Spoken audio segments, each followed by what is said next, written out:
ஒரு கப்பலுக்கு பம்ப்கள் தான் இதயம் மாறி என்ஜின்களை குளிர்விக்கிறதுல இருந்து சரக்குகளை கையாள்றது வரைக்கும் இந்த யந்திரங்கள் இல்லாம ஒரு கப்பலால கடல்ல நகரவே முடியாது. வாங்க, நவீன கப்பல் போக்குவரத்துக்கு முதுகெலும்பா இருக்கிற இந்த பம்ப்களோட வகைகளை பத்தி நாம இப்போ விரிவா பார்க்கலாம். நம்மளோட இந்த பயணத்தை ஆரம்பிக்க முதல்ல பம்ப்களோட 2 முக்கியமான குடும்பங்களை பத்தி பார்க்க போறோம். அதுக்கப்புறம் ஒவ்வொரு குடும்பத்திலயும் இருக்கிற முக்கியமான உறுப்பினர்களை பார்த்து அது ஒவ்வொன்னுக்கும் என்ன ஸ்பெஷல்னு நாம தெரிஞ்சுக்கலாம். சரி, முதல் பகுதிக்குள்ள போகலாம். நாம எந்த ஒரு குறிப்பிட்ட பம்ப பத்தியும் தெரிஞ்சுக்கிறதுக்கு முன்னாடி அதுங்க வேலை செய்யற 2 அடிப்படை கொள்கைகளை புரிஞ்சுக்கிறது ரொம்பவே முக்கியம். சொல்லப்போனா இதுதான் மத்த எல்லாத்தையும் புரிஞ்சுக்கிறதுக்கான அடித்தளமே. ஒரு கப்பல்ல எத்தனை விதமான பம்ப்ஸ் இருந்தாலும் சரி, எல்லாமே இந்த 2 பெரிய வகைகளுக்குள்ளதான் அடங்கும். ஒன்னு டைனாமிக், இன்னொன்னு பாசிட்டிவ் டிஸ்பிளேஸ்மெண்ட். இந்த 2க்கும் இருக்கிற அடிப்படை வித்தியாசத்தை மட்டும் நீங்க புரிஞ்சுக்கிட்டீங்கன்னா போதும், மற்ற எல்லாமே ரொம்ப ஈஸியா புரிஞ்சிடும். இத நீங்க இப்படி யோசிச்சு பாருங்களேன். டைனமிக் பம்புகள் ஒரு ஃபேன் மாதிரி திரவத்தை வேகமா வெளியே தள்ளுது. அந்த வேகத்தை பயன்படுத்தி பிரஷரை உருவாக்குது. ஆனா பாசிட்டிவ் டிஸ்பிளேஸ்மெண்ட் பம்புகள் ஒரு வாளி மாதிரி ஒவ்வொரு தடவையும் ஒரு குறிப்பிட்ட அளவு திரவத்தை அள்ளி எடுத்துட்டு போகுது. இதுதான் இந்த 2க்கும் நடுவுல இருக்கிற ரொம்ப முக்கியமான இயக்க வேறுபாடு. சரி, இப்போ நாம முதல் குடும்பமான டைனமிக் பம்புகளை பத்தி கொஞ்சம் டீட்டெயிலா பார்க்கலாம்.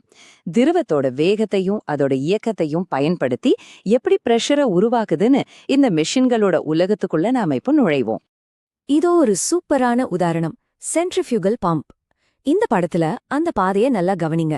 திரவம் ஷாஃப்டோட மையப்பகுதி வழியா, அதாவது ஆக்சியலா உள்ள நுழைஞ்சு வேகமா சுத்துற இம்பெல்லரால ஆர வழியா, அதாவது ரேடியலா வெளியே வீசப்படுது.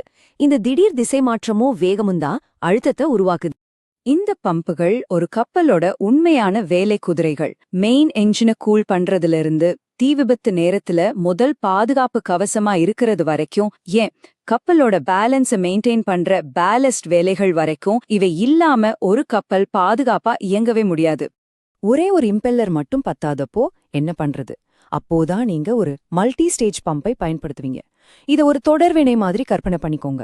ஒவ்வொரு இம்பெல்லரும் அதுக்கு முன்னாடி இருக்கிற இம்பெல்லர் கிட்ட இருந்து வர்ற பிரஷரான திரவத்தை வாங்கி அதோட பிரஷரை இன்னும் அதிகமாக்கி அடுத்ததுக்கு அனுப்புது. கடைசியில பாத்தீங்கன்னா பயங்கரமான பிரஷர் உருவாகிரும். இவ்வளவு அதிகமான பிரஷர் எங்க தேவைப்படுதுன்னு யோசிக்கிறீங்களா? கப்பலோட பாய்லர்களுக்குள்ள தண்ணிய வலுக்கட்டாயமா உள்ள செலுத்த, பாய்லருக்குள்ள ஏற்கனவே இருக்கிற கடுமையான நீராவி அழுத்தத்தை எதிர்த்து போராடி தண்ணிய உள்ளே தள்ள இந்த மல்டி ஸ்டேஜ் பம்புகளோட சக்தி கண்டிப்பா தேவை. இது கப்பலோட பவர் பிளான்ட்ல ரொம்ப முக்கியமான ஒரு பகுதி.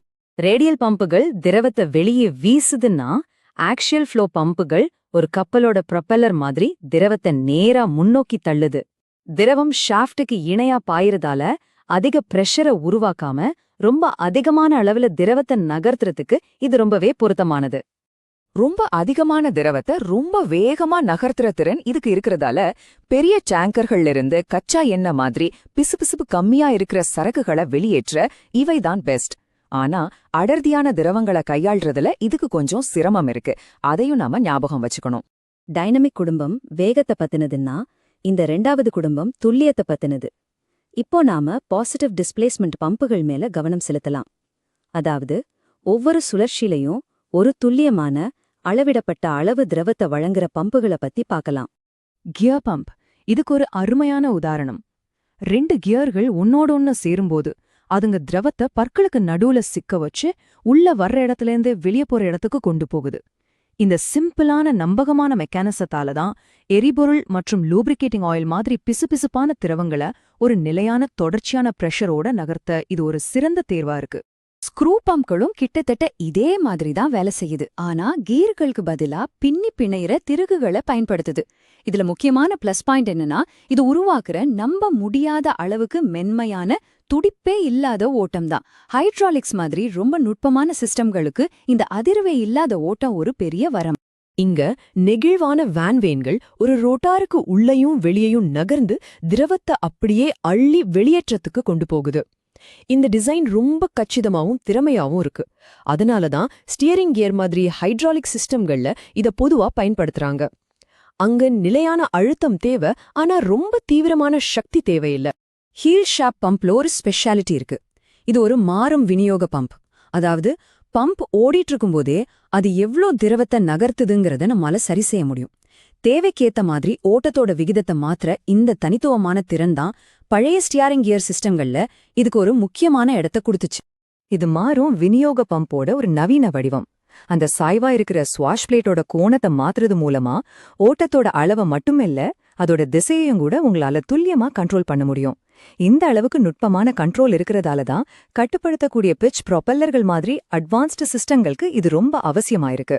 இந்த பம்ப் ஒரு சிம்பிளான பிஸ்டன் அண்ட் சிலிண்டர் முறைய பயன்படுத்துது. ஆனா இதோட சூப்பர் பவர் என்ன தெரியுமா? இது திரவத்தோட சேர்ந்து காற்றையும் கையாளும். பெரும்பாலான பம்புகளால இது செய்ய முடியாது. அதனாலதான் தொட்டிகள்ல இருந்து கடைசி சொட்டு திரவத்தை உறிஞ்சி எடுக்கிற பில்ஜ் மற்றும் ஸ்ட்ரிப்பிங் வேலைகளுக்கு இது ரொம்ப பொருத்தமானது. அங்க தவிர்க்க முடியாம கொஞ்சமாவது காத்து உள்ள வரும். சரி, நாம இப்போ நிறைய பம்புகளை பத்தி பார்த்துட்டோம். எல்லாத்தையும் ஒன்னா சேர்த்து ஒரு பார்வை பார்க்கலாமா? இந்த சுருக்க அட்டவணை ஒவ்வொரு பம்போட முக்கியமான விஷயங்களையும், அதாவது அதோட குடும்பம், அது வேலை செய்யற விதம், அதோட பயன்பாடுன்னு எல்லாத்தையும் ஒரே பார்வையில பார்க்க உதவுது. இது சரியான வேலைக்கு சரியான கருவியை தேர்ந்தெடுக்கிற மாதிரி தான். இந்த விளக்கத்தோட இறுதியில உங்க சிந்தனைய தோன்ற மாதிரி ஒரு கேள்வி. ஒரு கப்பலோட அவசர கால தீயணைப்பு அமைப்புக்கு எது ரொம்ப முக்கியம்னு நீங்க நினைக்கிறீங்க?